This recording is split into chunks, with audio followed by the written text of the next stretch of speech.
boy when his attacks against women began. He was just so nice. He was polite, he was nice. Everybody thought he was lovely.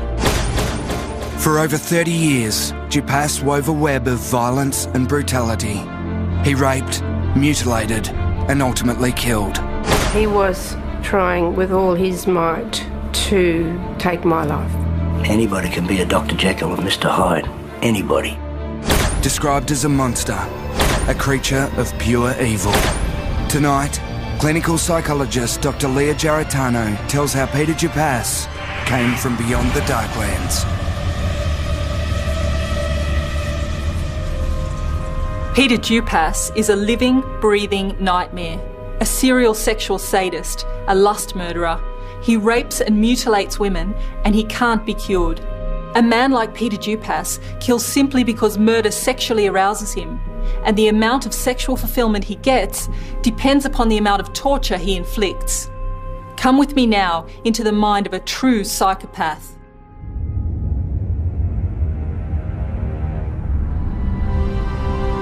Peter Norris Rapist's story begins in the middle-class suburbs of post-war Australia. The third child of older parents, he was born in Sydney on July the 3rd, 1953. When still a baby, Peter's family moved to Victoria. It was a great family unit. They appeared to be certainly the mother and the father, for that matter. He was a hard-working man, and the mother was a very loving person. Rapist's strict father, Norris, demanded perfection from his son, while his mother, Merle, was overprotective, almost smothering towards her youngest. Peter was the pride of his mother. His mother just sort of had him up on a pedestal the whole time. She just thought Pete was just wonderful, you know. He had a great deal of respect for his mother, and she likewise looked at Peter as her shining light. From an early age, the one constant in Peter's life was his elderly parents. With mostly them for company, Rapist soon learned how to curry favour with adults. Peter was always around. He used to walk me home at night and see me inside, make sure that I got inside all right at night. By the early 1960s, the family had finally settled in Bradstreet Road, Mount Waverley, a quiet, leafy middle-class suburb to the east of Melbourne. It was a fantastic era to grow up. There were lots of young families, lots of children around, lots of sporting activities. The school was only 5 minutes away. There were lots of parks and fields, and it was a great place to grow up.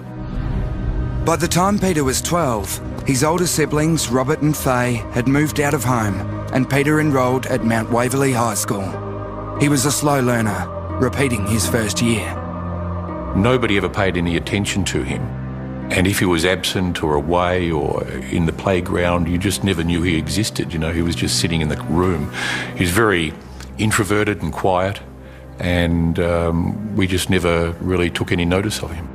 Rapist's schoolmates considered him strange and unfriendly.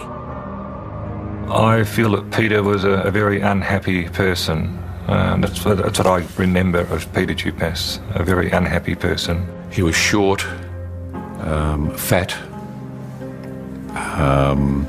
and very plain, but he was very weak. And when I say weak, I mean physically weak and mentally weak. He was called Pugsley because he was overweight, he was slow, and he looked like the little kid on the Addams Family.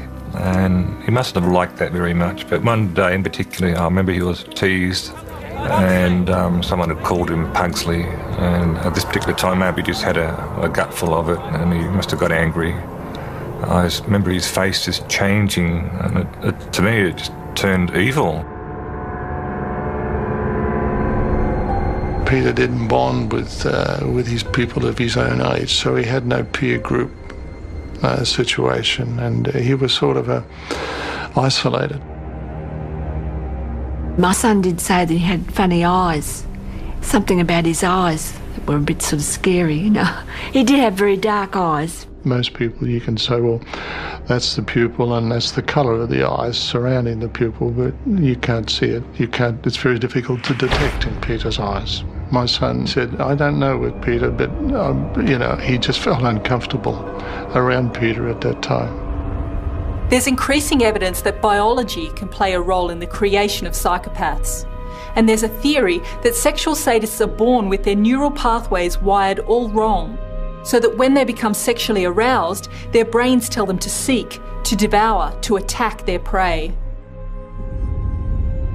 Within a few short years of the Dupas family moving into Mount Waverley, strange rumours began to surface of underwear disappearing from clotheslines and menacing eyes peering at women. The neighbourhood chat was the fact that there was a peeping Tom in our particular area, and we were all very vigilant and concerned. Peter Dupas was 15 years old and showing the first signs of a confused and disturbing sexual profile. One November day in 1968, still dressed in his school uniform, he paid a visit to the young mother next door. She was home alone with her 5-week-old baby. I went to the door and Peter was there. And he said, with a bit of an urgency in his voice, he said, can you lend me a knife?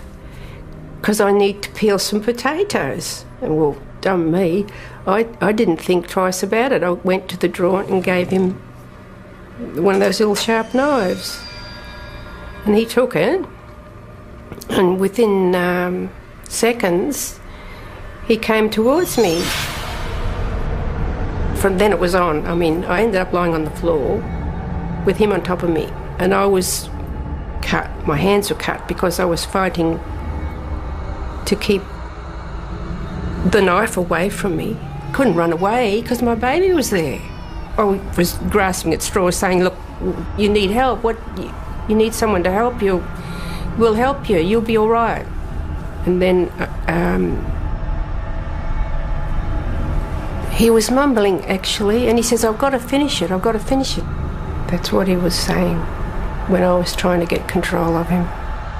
The frenzied attack was over as quickly as it had begun. I survived, which was a miracle, because he was trying.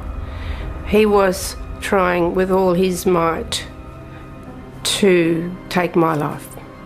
Simple as that. It is a shock to hear that Peter Dupas carried out such a violent attack on his neighbour when he was only 15. But you see, he would have been having violent fantasies from as young as 5 or 6. He would have been planning his first rape as early as 10 or 12. Dupas is weak, so he's targeted a young woman with a baby, knowing she can't escape. But he's also fixated on mothers. He feels both disgust and intense sexual arousal for mothers, and for women of any age. No one felt safe anymore in the leafy streets of Mount Waverley. And now that Dupas was aware of how powerful he felt with the knife in his hand, no one was safe. Peter Dupas's shocking criminal career began as a 15-year-old schoolboy, when in 1968 he violently attacked his next-door neighbour with her own kitchen knife. Dupas received 18 months probation for the attack and was also sent to the Larundel Psychiatric Hospital for observation. When he was in Larundel, the reports of him there were he was a model child. So caring and friendly and lovely and helpful and everything, just perfect. But I've heard that he was very good at being like that. He was released after just 2 weeks, with a psychiatrist noting Peter appeared to have been overprotected by his mother. I spoke to Merle on the phone and she said, his mother, and she said, oh, Carol, she said it was just a brainstorm that Pete had. Just a brainstorm, she said. And I thought, well, that's very strange, you know. Yeah, it was unbelievable that he was back home so quickly. And I said to the police, why is this so? I mean, how do we know what he's going to do next? They said, we don't know. No one could know what Dupas would do next, because his appetite to rape or kill would overcome him at any time. When his mother denies the seriousness of this attack, we have to wonder what else she might have missed in her son's upbringing. Failing to intervene when a child like Dupas exhibits bizarre or violent behaviour just reinforces that behaviour. The child sees it as normal, but no one else does. He's rejected, and that sends him back into his fantasy world where he feels powerful. And that's where he'll shape his next act of violence. Peter Dupas was evolving into a strange and violent predator, a psychopath, and the peaceful community of Mount Waverley could never be quite the same again. I think that just everybody was aware and very cautious. It was a real shock to us, you know, a terrible shock, as it was to everybody, I think. We moved out within weeks. We pretty quickly realised that there was no way we could stay there. Well, it was just not an option. Dupas managed to hide his true self. His family threw a protective shroud over the disturbed teenager. His older brother Bob always looked out for him. And when he was 17, he left school and went to work with Bob as an apprentice fitter and turner at the local factory. The impression that we got with Peter was that he was a good young kid. He was a very helpful young man. He had a baby face. People used to like him and mother him a little bit, if you like, the older women at the plant. He was about 5'7". He was had droopy shoulders. He had blonde hair. He had a smile. He seemed happy enough. Dupas worked hard to maintain this facade of normality, but cracks would soon begin to appear. Peter had a girlfriend at the time, but I didn't know her. I even believe he may have even been engaged to her at one stage. I think her name was Heather, and she was a nurse. When we had our Christmas dance, I think the first year that he was there, he walked in and his girlfriend had a couple of black eyes, and I didn't say nothing to him at the time, but the following Monday, he says, "Oh, Pete, you know, you shouldn't really hit your girlfriend." And that's when he turned around and belted me in the stomach. And I wasn't hurt, but I was quite surprised that he had the gumption to have a go at me. Peter was living a double life and certainly fooling a lot of people. You can't pick a psychopath by their appearance. They're successful in fooling people into thinking they're harmless because they usually look like everybody else. And psychopaths are experts at lying. For them, no one else matters, so they feel no anxiety when they're conning and manipulating you. They'll seem very convincing, and they quickly learn from you about your weaknesses. That's their whole focus upon meeting you. So they can easily lead double lives. Dupas took refuge behind those he knew would protect him. Within this safe work environment, he began to meticulously plan a series of sexual attacks just 2 suburbs from his home.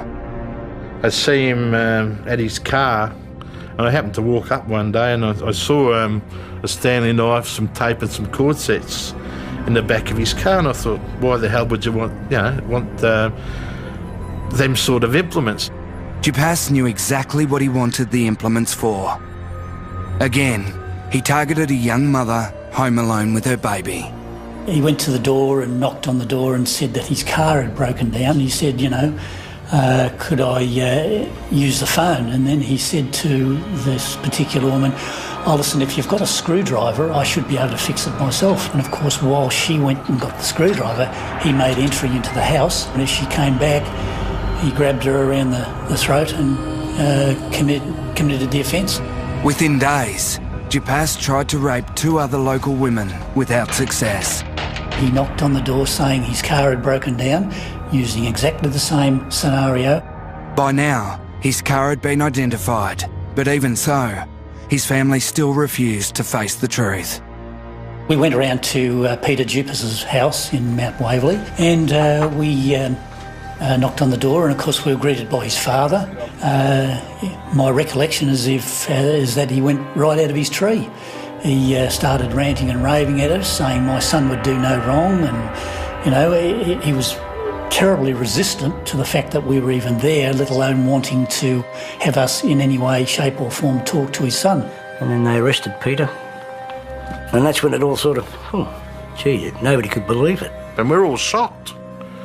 We're flabbergasted. We didn't really think that he was capable of doing that. It's now clear Dupas will never stop. He attacks 3 times in his own neighbourhood, increasing the risk he'll be caught. Although he was capable of carefully planning an assault, he would also pounce unexpectedly when the opportunity arose. But this could also indicate Dupass's low intelligence. Serial offenders with higher IQs tend to attack further from home to avoid detection.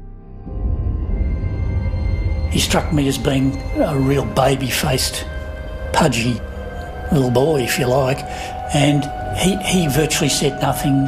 He had his head hung, and I guess the most unusual thing to me was, and I would never forget his eyes, the way he looked. He was like a vacant stare at you when he looked at you, and those eyes to me were something I'd never encountered before.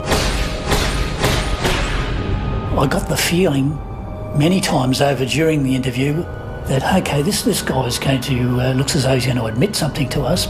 And then it's as though something came over him and he just straightened himself up and just would say, I wasn't there, I deny everything.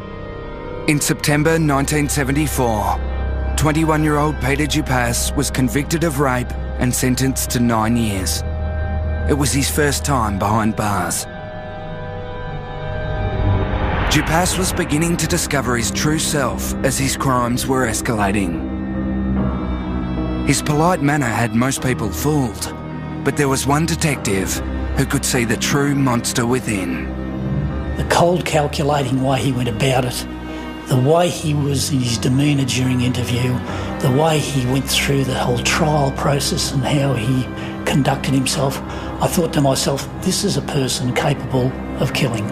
And I wrote that at the time. Unfortunately, he was right.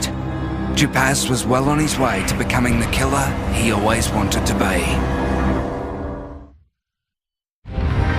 In late 1973, a 20-year-old Peter Dupass attempted a series of sex attacks on young Melbourne mothers. He was jailed for the first time, receiving 9 years for the rape of one of the women. Jail was a place where Dupass's demons could hide. To me, he looked like a person with significant psychological and psychiatric problems that may well have been too deeply set. In 1979, Dupass left jail after serving the minimum term of 5 years. I would have suspected that he would have been a model prisoner. I mean, he was a quiet person. He wasn't outgoing. He wasn't a person who'd rock the boat. He wasn't a person who'd cause trouble. And that he would have been released probably in the minimum period that he was required to be held. 26-year-old Dupass returned to live with his parents, who had begun a new life in Frankston on Victoria's Mornington Peninsula. After 5 years of being a passive, compliant prisoner, Dupass had an enormous amount of bottled-up frustration which he was ready to unleash. Within 2 months of his release, Dupass embarked on a 10-day reign of terror. He attacked 4 women. The first he raped in a public toilet block at Frankston. The other 3 escaped, but one, an elderly woman, was stabbed in the chest as she was trying to fight Dupass off. Whatever may have happened in his past life, right from childhood, somehow he, I think, felt inadequate, made him feel inadequate. Rape is not about sex primarily, it's about power, humiliation, control, which at least momentarily probably made him feel powerful and in control and gave him some kind of a temporary thrill. Although Dupass rapes compulsively, this doesn't mean he can't stop. He just doesn't want to. He's not insane. He knows what he's doing. Although these rapes are impulsive, there's still an element of planning, of trying to avoid detection. Police didn't have to look far to find the sexual predator responsible for the recent assaults. By mid-1980, the 26-year-old was back behind bars, serving a 6-year sentence. Sex offenders, I think, are just about non-rehabilitable. It's the most difficult thing to get a person to rehabilitate in this. They often have no insight, no acceptance of responsibility for it. He obviously wanted to continue committing crimes, and I guess at the end it seemed like the natural progression of that hatred was to commit the ultimate crime. It was February 1985. 31-year-old Dupas had served 5 years and was 2 weeks away from being officially released. He was out of prison on a week of pre-release leave when a woman was found beaten to death. The body of Helen McMahon was discovered in sand dunes 500 metres from the Dundas Street car park.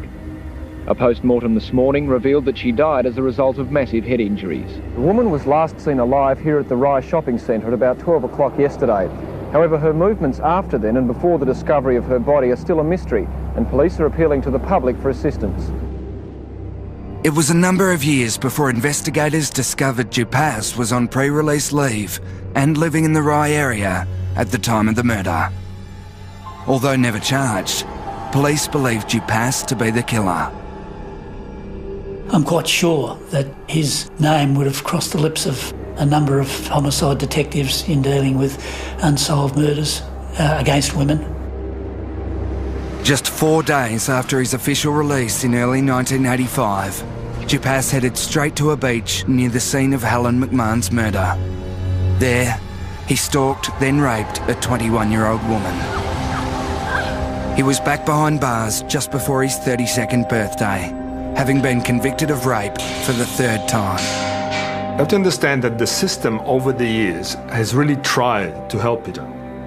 There were any number of professionals, psychiatrists, psychologists, psychotherapists. He was part of a sex offenders group in Pentridge. And he would exasperate their psychotherapist, where he would pretend to be interested, only to later to find out that he was just pretending, literally just doing that. Psychopaths are evasive and cunning. They're experts at telling therapists what they think they want to hear and of twisting what they learn in therapy to further their own ends. People like Dupas would simply use therapy to work out how to fake better and learn what might hurt someone else the most. It's rare for his mask to slip. The monster within is reserved only for those at the other end of his knife. Jail contained and repressed the monster within, and there seemed only one way out for Dupas's extreme frustration. In Pentridge's psychiatric G division, he attempted suicide twice. But soon, the possibility of escape presented itself. Her name was Claire. Peter was working in the laundry part of Pentridge at that time, G division, and he let himself go really badly. And I had to talk to him and asked him why he was reacting. He was acting like this, and it was very obvious from our conversation that he was deeply depressed. Claire was a psychiatric nurse and 16 years older than Dupas. She thought she could turn his life around. He would talk to me about everyday things, or how he was feeling, physically, or if he'd been having bad dreams or nightmares or whatever. Claire took Dupas under her wing, and sensing a golden opportunity, he made an extraordinary proposal to her. Was Peter Dupas finally putting an end to his evil ways? Or was he just drawing Claire into his manipulative games? In 1985, 32-year-old Peter Dupas was serving 12 years for his 3rd rape conviction. In Pentridge Jail, he met Claire, a kindly nurse 16 years his senior. Sensing an opportunity, he formed an attachment to her, eventually proposing marriage. He always worried that, he was going to be 40 and there was be no one waiting for him at the gate. Claire accepted Dupas's proposal. And in August 1987, when Dupas was 34, the pair married in Castlemaine prison. I felt I had an obligation to see him through, at least through his time in prison, and then always hoping that when he was released, that we'd see the other side of him, that he would become more masculine and take more responsibility. But that didn't happen. It would be almost 5 years before they would live together as husband and wife. The couple eventually set up house on his release in March 1992, in the quiet Macedon Ranges north of Melbourne. Although consummated, this was never going to be a normal marriage. Dupas was 39 years old and about to live with a woman for the first time since leaving his mother's side. It was a mother-son relationship. There was really no intimacy, and in some ways this is something I'm very thankful for, that I didn't have to put up with, being molested in bed or whatever.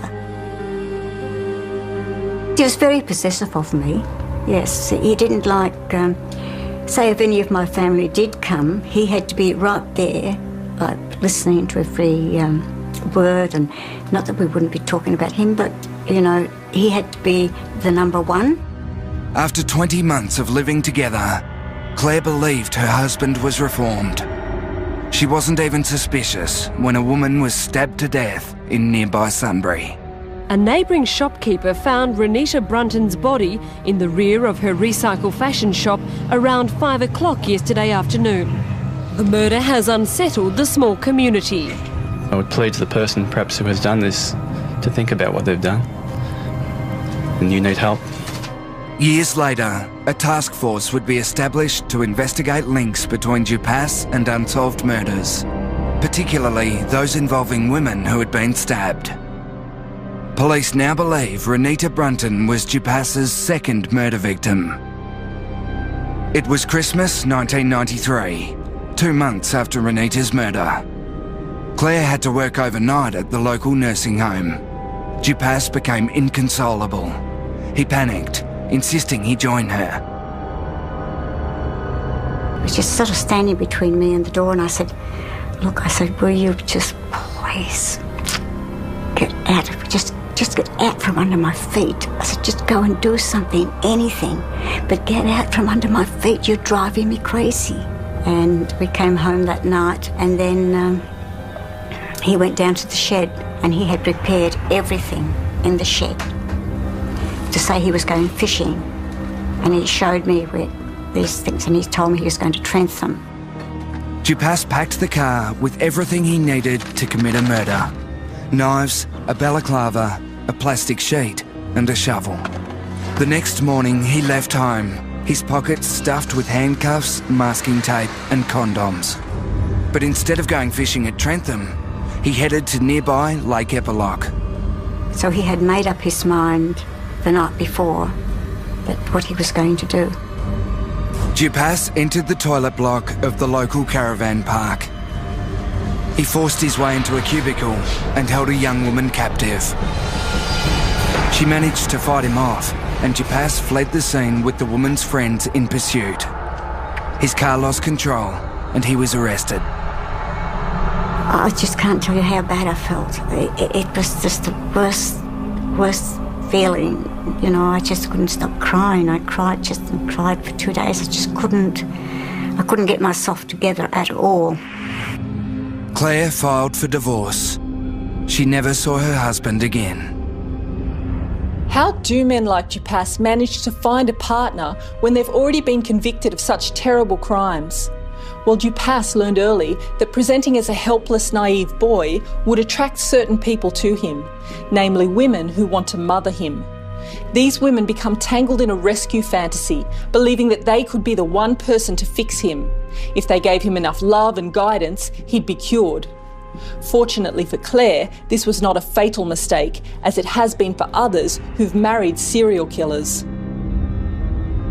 Despite his history and all the evidence, Dupas was only charged with false imprisonment for the Lake Epilogue attack. He was sentenced to just 3 years and 9 months. Dupas was now 41 years old. He had been in jail for 17 of his last 20 years. Having gotten away with murder twice, he would soon be looking for his next victim. By September 1996, 43-year-old Peter Dupas had finished his 4th jail sentence. He'd spent 20 years in jail for sexual offences.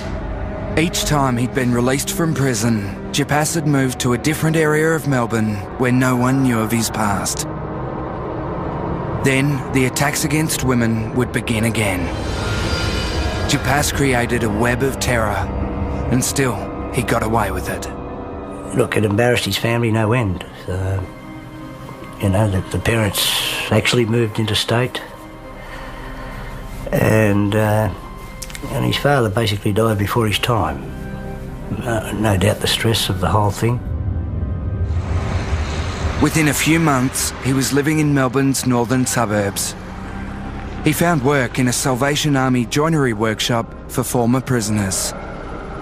I first met Peter in about 1996, I think it was. My husband at the time was working where Peter had been released from jail, and they were working together.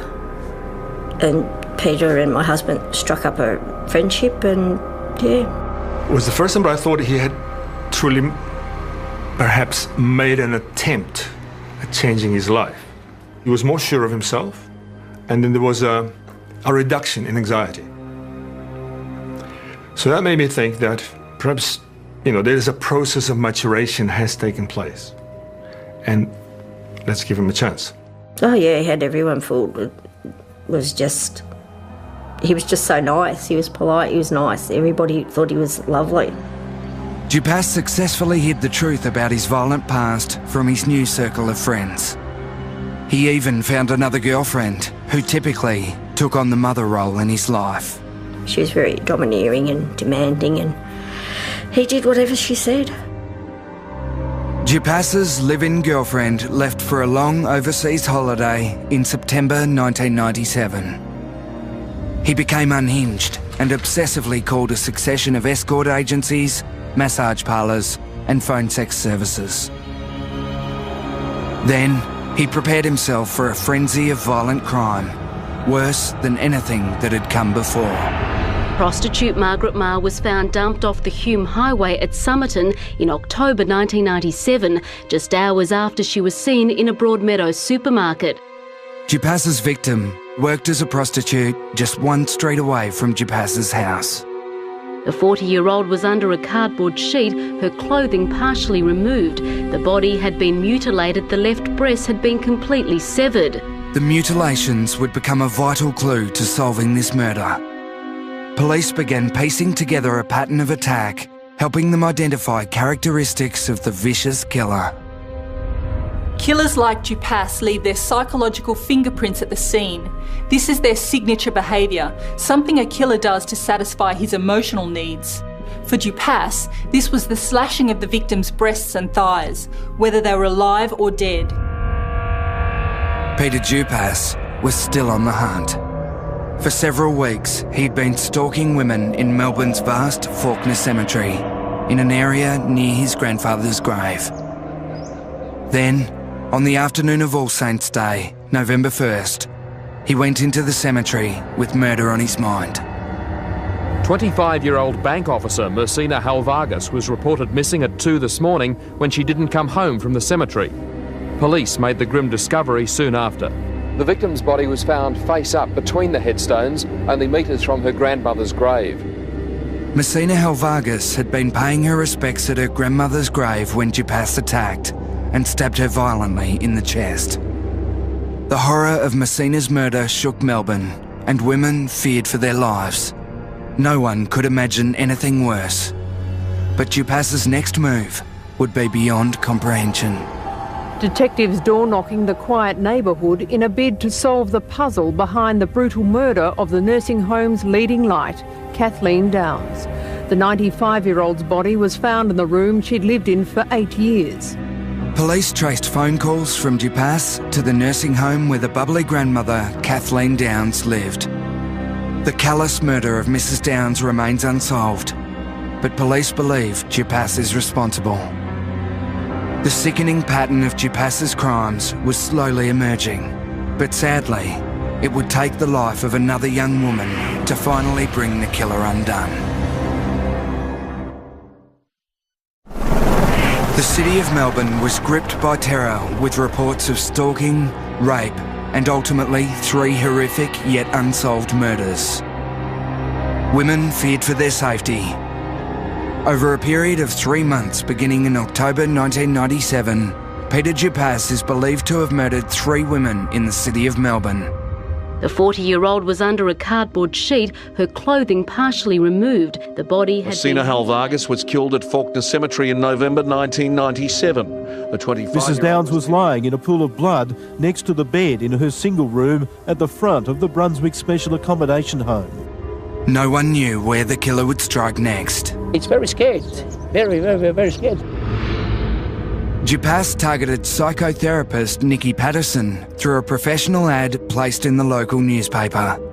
He booked a session with her for the Monday morning of April the 19th, 1999. Nikki was just a lovely, fun-loving, very intelligent child. She was very passionate and compassionate. I believe Dupas was probably Nikki's first client from the advertisement, and she had never met him before.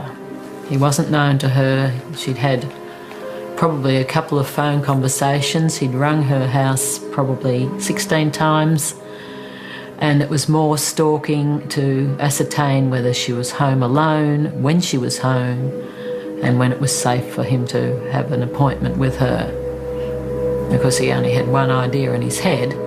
That day, Dupas left home at 8 in the morning.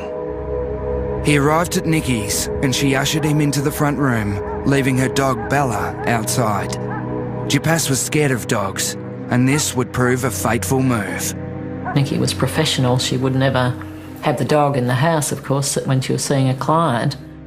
When she returned with 2 cups of coffee, Dupas attacked her.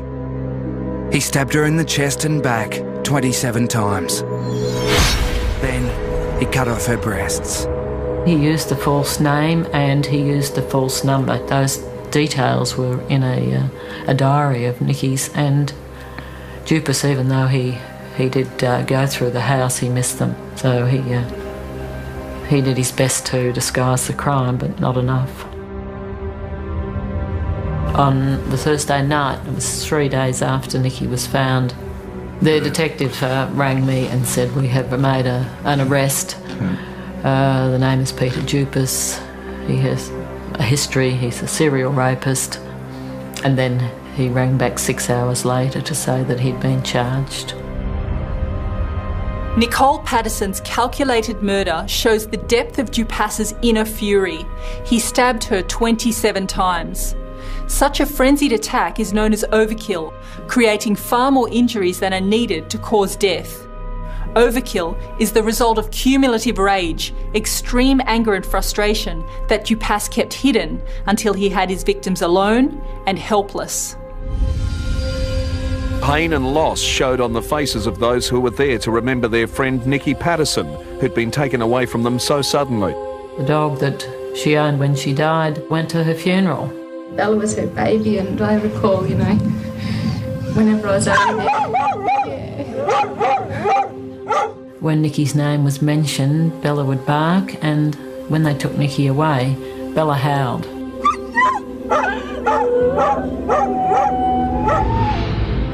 On August 15th, 2000,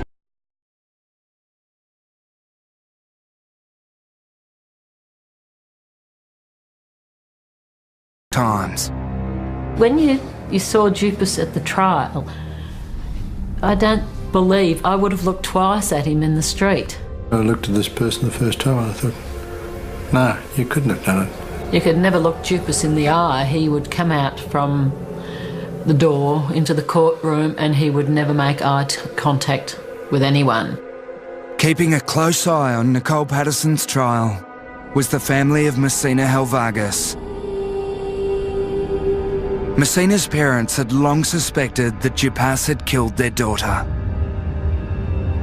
In 2001, Victorian police set up Task Force Mikado to investigate Dupas over several unsolved murders.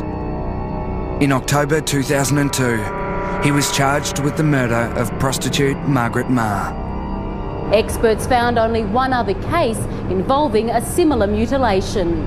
The jury heard the victim was psychotherapist Nicole Patterson, who was stabbed to death in her Northcote home. The person who mutilated her is the same person who mutilated Margaret Marr, that is Peter Dupas, the prosecution claims. Dupas has pleaded not guilty. On August 11th, 2004, Peter Dupas was sentenced to a second life term for the murder of Margaret Marr. Meanwhile, the family of Messina Helvargas still waited for justice. I don't think he has the capacity to fully own up to such a crime, because to really take full responsibility for it, you have to conclude to yourself, it's your monster. This man, who never confessed his shocking crimes to police, was to do so to an unlikely character he met in prison, a fellow inmate and disbarred lawyer. Andrew Fraser says Peter Dupas confessed numerous times to killing Messina Helvargas at Faulkner Cemetery 10 years ago. Andrew Fraser's testimony sealed the killer's fate. The public outrage over the murder of Messina Helvargas was intense. In an unusual move, the judge allowed a camera into his courtroom when he sentenced Dupas in August 2007. For the murder of Messina Helvargas, I sentence you to life imprisonment. I refuse to set any minimum term. Life means life. Remove the prisoner. A 10-year crusade by a grieving family vindicated in one word, guilty. I always believe that I'll come to these. Peter Dupas will never get out of jail. He's been convicted of 3 murders, but police believe he's committed at least 6. I don't believe there was ever a chance of rehabilitation for Peter Dupas. I believe he was born the way he is, as a psychopath. It's very unfortunate to say that a person doesn't or shouldn't deserve to be on this earth, but I guess he'd be one that I'd have to say would fit that category. The case of Peter Dupas raises many important and frightening questions. Firstly, can a child be born evil? I don't believe so, but there is evidence that children can be born with a reduced ability to empathise with others and increased capacity for violence. So when we identify those characteristics in a child, what can be done? Well, therapy with young children who are showing signs of disturbed behaviour is critical, because if these problems aren't addressed early, there's little we can do. There's virtually no evidence at the present time that we can cure an adult psychopath. And in the case of Peter Dupas, there's one question we can answer. If we let him out, will he kill again? The answer is yes.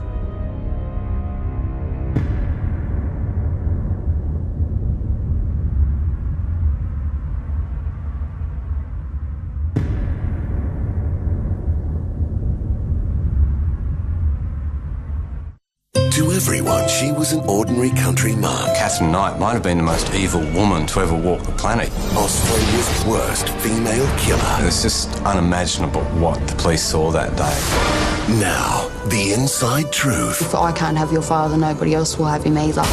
He knew